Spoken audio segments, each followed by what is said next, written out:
Today I'm going to restore some Biopace chainrings and Shimano cranks to look better than new.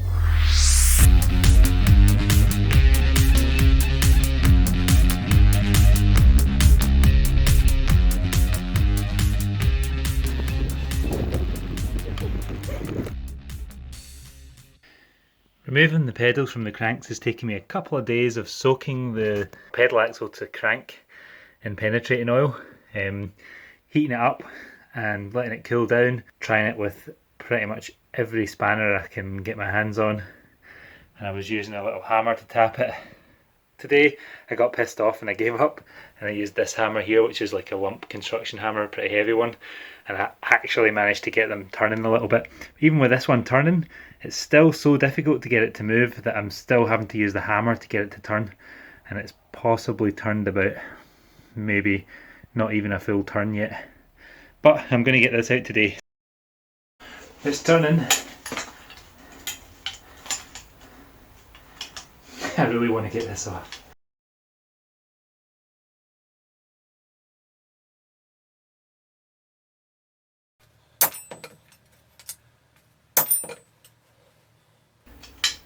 Sometimes I see things on the internet and I find them hard to watch because the people look like they're going to smash their fingers and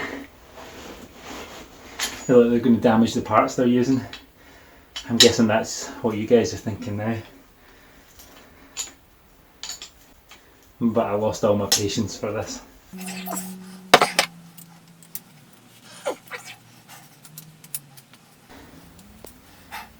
This thing is really hard to get off.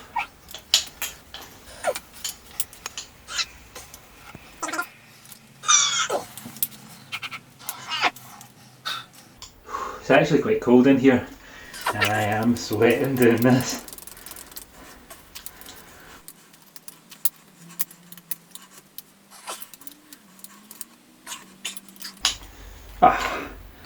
Too easy.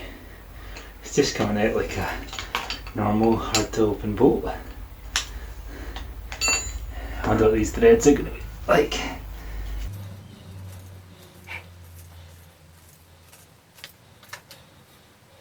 Oh! Don't know if you can see, but the threads actually look pretty good. I was worried about them there, but no. I'd say the threads are fine. Now, I better get these tidied up. That was supposed to be a little job that was going to take me a couple hours, and it ended up taking me a few days to get the pedals off. So here's a little bit about Biopace. Biopace is a trade name or intellectual property from Shimano. Shimano made them from 1983 to 1993. Basically, Shimano decided that they didn't want to make round chainrings anymore and they wanted to try and make a design that overcame the dead spot when your cranks are vertical.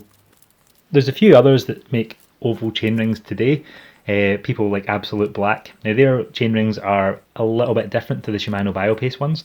All the studies and tests I've seen seem to show that the Absolute Black chainrings are far more efficient than the old Biopace ones, and I guess they should be because they've been developed much more recently than the 1983 or the 1989 update from Biopace.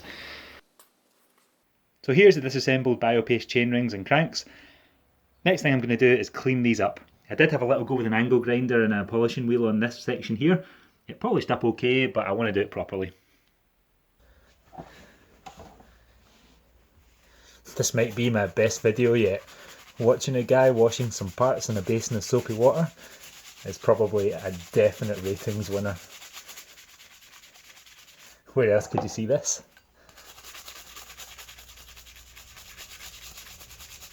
So onto that 1989 Biopace update. Biopace cranks were designed to be at their most efficient at 90 RPM. This was shared in the cycling press by Shimano, and it was taken by a lot of the cycling community to mean that they were not designed for high performance riders who were quite often pedaling at much higher RPMs than 90. This caused a problem for Shimano, and they decided to rebrand as Biopace HP. The HP's for high performance. That little yellow sticker on the Biopace chainrings became a little black sticker, like the one that I've got on my cranks here that I'm tidying up. So these ones were introduced in 1989 with the intention of trying to show the cycling community that these were designed for them and not for a beginner rider. I'm not sure how well it worked because they stopped making them 4 years later, and they don't appear to have been massively well appreciated by most of the cycling community. I quite like them, and I really like to see them on bikes from the right era. So yeah, anything between 1983 and 1993, it's cool to see a set of Biopace cranks on there.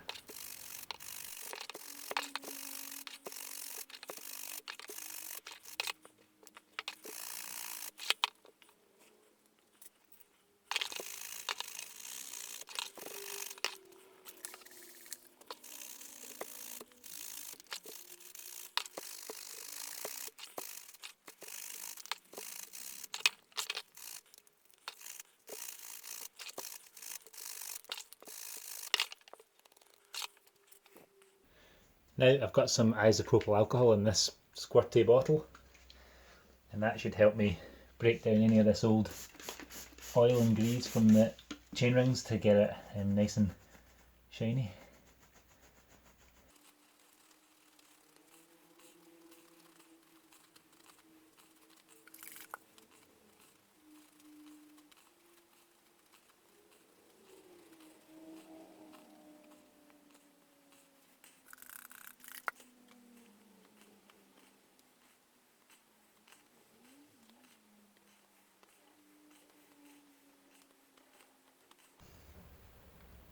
Oh, that's looking presentable now. This one is going to need a good polish because it looks like a drop chain has scraped the hell out of the inside of it. The face that everyone can see though is in pretty good nick. And the teeth aren't too worn either, which is pretty good for a chainring that came from the 80s.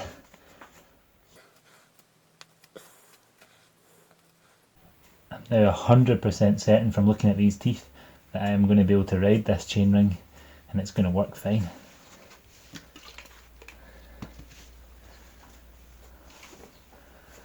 Quite looking forward to it actually.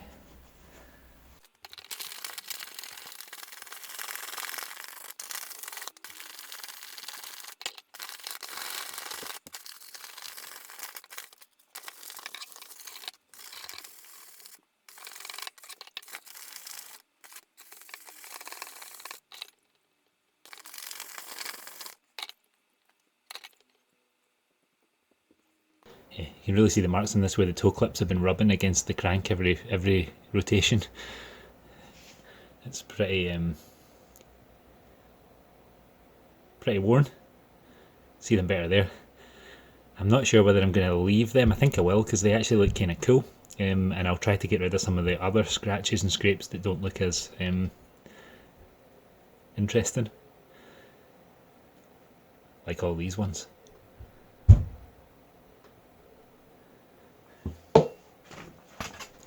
So here's the P1000, and that's kind of uncovered all the scrapes and scratches, but it's not coarse enough to have caused any real major damage. I'm going to use this P600 to try to get rid of some of the scrapes and stuff on the end of this, and then I'll work it back. So basically, I used the P1000 to show up where the issues are on the crank. Then I'm going to use the grittier paper to take away the things I want to take away, and then work back up to the nice, work back up to P2000.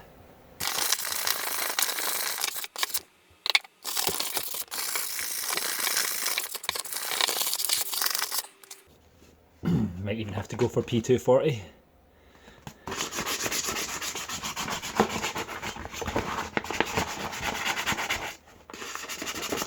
The grittier paper that I use, the grittier paper I'm using, the more it's going to take to get rid of the little scratches that it creates, but the faster I can get rid of these big indents.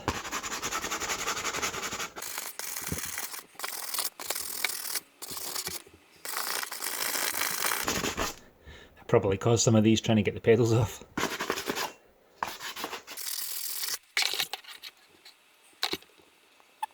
I think I'm happy with that.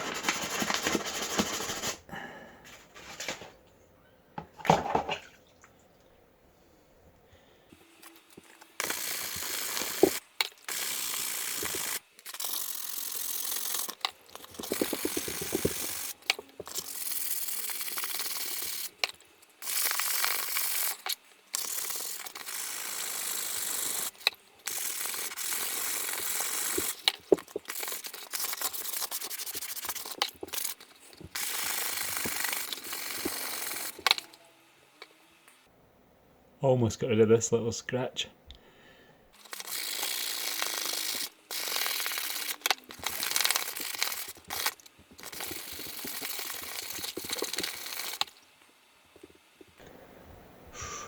Nearly gone.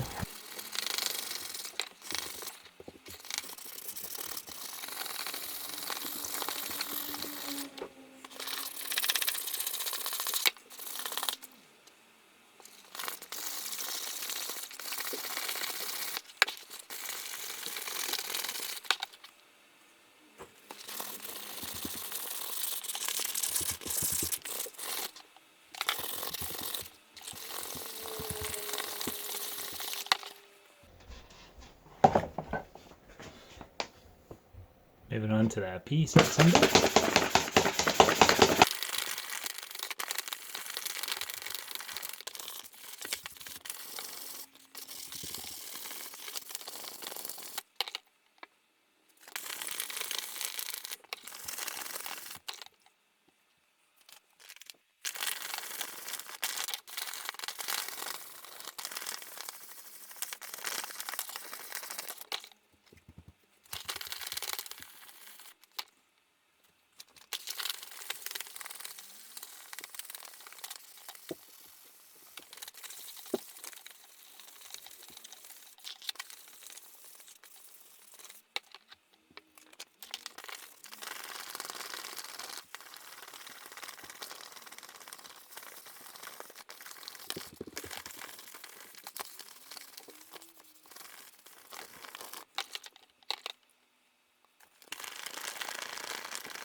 Now that is looking really nice. Dried it off a bit. Stage 1 done. Now I'm going to get the polishing wheel on the angle grinder and get this mirror shiny enough that you can see your face in it. I just realised I forgot to hit record when I was doing the other side of this. So I polished this crank up a little bit.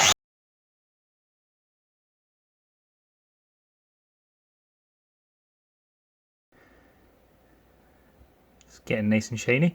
I'm going to finish off the polishing with this wrapped in a towel and then stuck in a vise, because holding it under your foot is a pretty daft way to do it. It just helps make it nice and easy to see what I'm doing. But yeah, it's definitely getting nice and shiny, isn't it?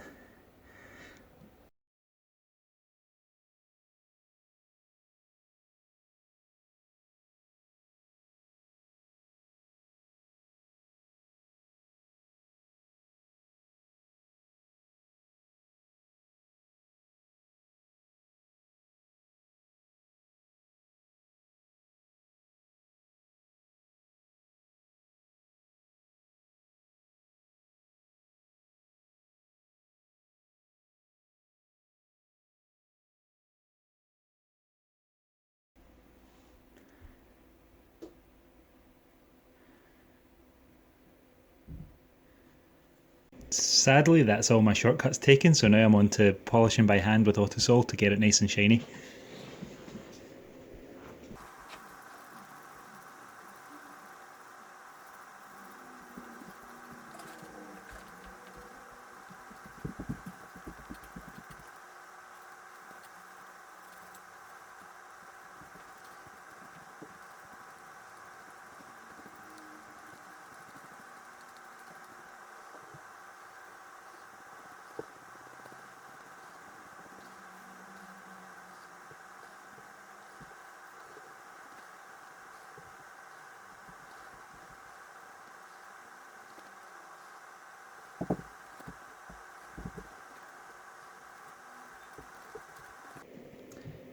I could keep this going forever, but I'm pretty happy with this very shiny mirror-like finish.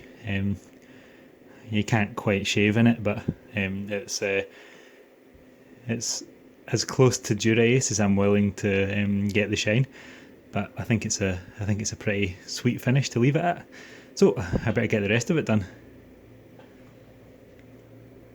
A little bit more hand polishing to do, and this is going to be the finished version of the drive side crank.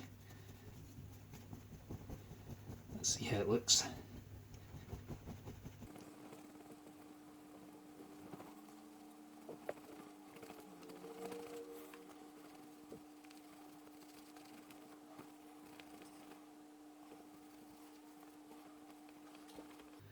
Now, I hope most of you will agree that these cranks don't look like they're from 1989.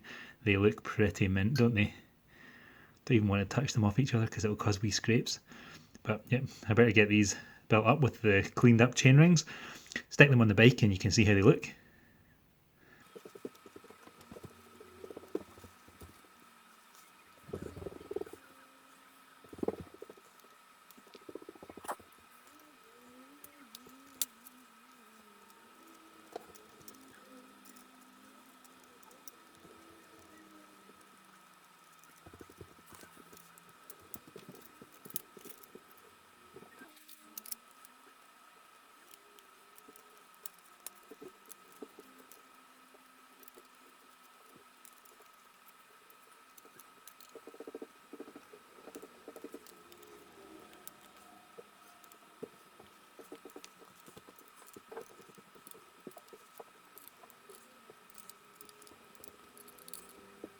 These little bits here line up with the crank arm to make sure you've got the Biopace on the right way around.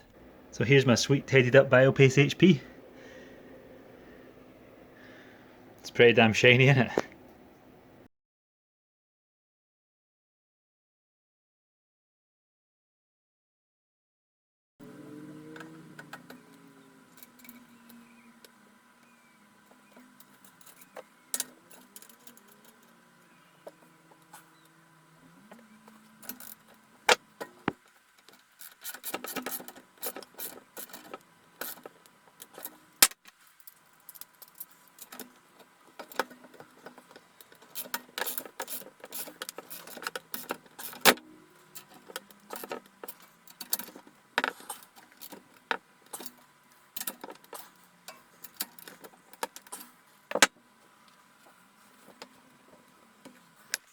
So here's the finished Biopace HP chainrings and Shimano cranks. I think these look pretty damn good. It'd be nice if you like and subscribe. Thanks.